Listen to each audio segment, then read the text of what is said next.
Déjame sumar a Hugo López Carribero, que es abogado penalista. Hugo, gracias por estar. Con todo gusto. Seguiste de cerca este Sí. tema. Obviamente la información en vivo empieza a darle un desenlace. Sí. ¿Cómo queda la noticia con este desenlace? Hasta ahora, ¿no? Porque, insisto, es el Facebook oficial de Alvarenga, es un texto, Exacto. pero todos conocemos y todos sabemos que la palabra escrita tiene una intención que se la pone el que lee y la palabra hablada tiene la intención real, ¿no? Digo, pero ¿cómo, hasta ahora, cómo lo ves vos? Hasta ahora a mí me parece muy valiente el temperamento que adoptó Alvarenga al manifestar esto por el momento, en forma escrita y a través de una red social.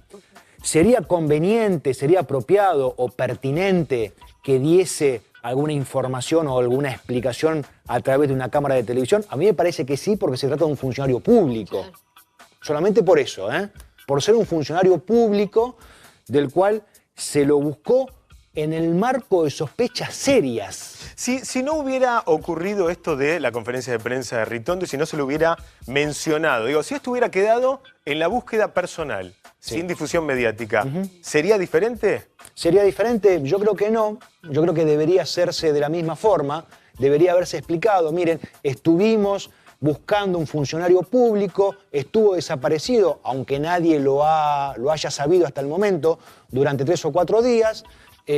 Apareció en estas circunstancias. Ahora, sin perjuicio de ello, yo coincido contigo, ¿no? Porque es una visión muy valedera.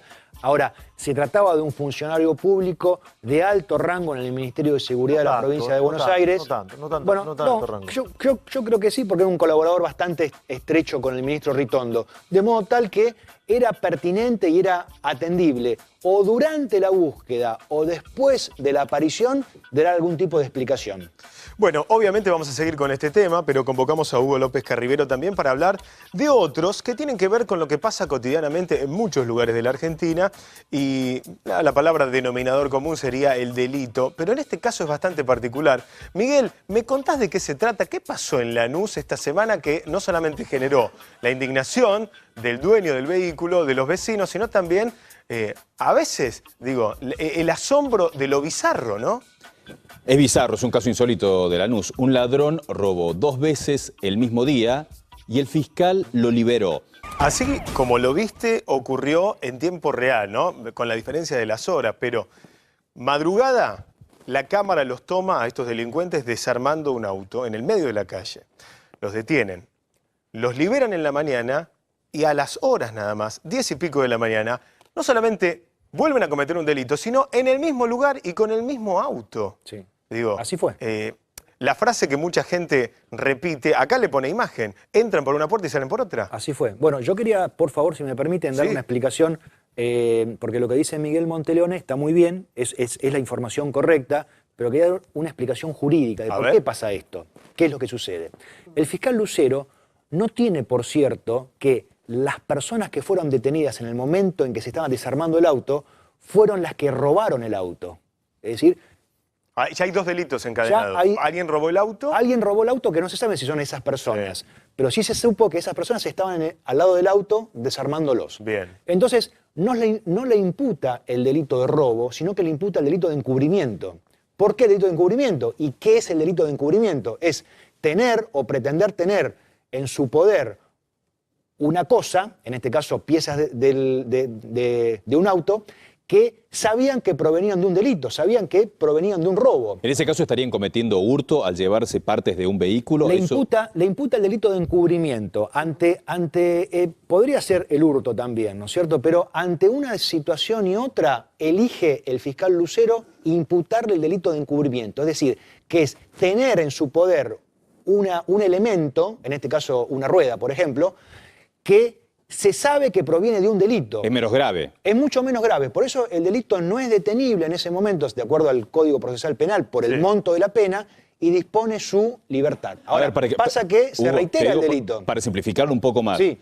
El fiscal está diciendo que retienen un objeto y lo que dice es que están ocultando de dónde viene. Pero lo que no los está acusando por chorearse, por robarse ese objeto y por cometer hurto. Claro, porque no saben quién lo robó, que el auto fue robado 10 horas antes, ¿no es cierto? Ahora, comprendo que esto va en contra del sentido común. Sí, claro. ¿No? Esto seguro. es totalmente atendible. Sí. Va en contra del sentido común. Ahora, muchas veces la ley penal se la interpreta de una manera lógica, pero desatendible en el mundo jurídico. El mundo jurídico va por un lado y el sentido común de la sociedad, de gente de buena fe, ¿no es cierto? Sí, claro. Va por el otro.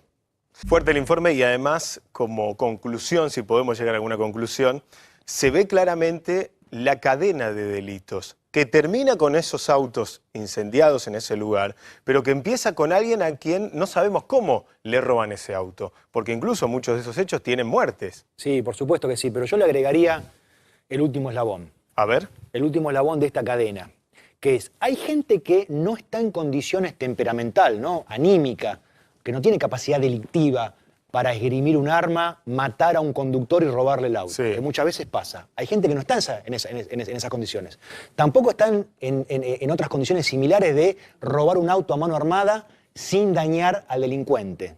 O levantar el auto con una ganzúa que está estacionado en la vía pública y sí, llevárselo a un desarmadero. Es decir, no está en esas condiciones, pero sí está en la condición de ir a comprar.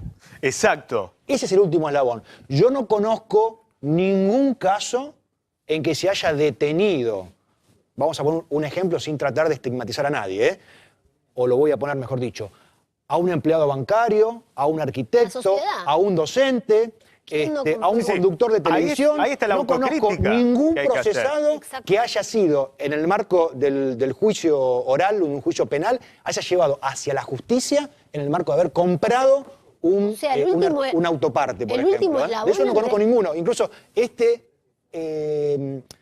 informe, muy bien editado, muy bien preparado, hago una crítica. A ver. Le falta ese último eslabón. El último eslabón es el comprador de la pieza. Para la sociedad, porque si no hubiese gente que compraría todo este tipo de repuestos usados, que sabe que lo compran a más barato, pero ¿qué pasó? Detrás de que alguien compra algo más barato, capaz hay una muerte. Pero Hugo, y no nos damos cuenta de eso y vamos y lo compramos igual. O sea, ¿quiénes son los culpables? ¿Quiénes somos los culpables? Los que compramos esas cosas, porque si no, no existirían tantos robos de autos, no existirían los desarmaderos.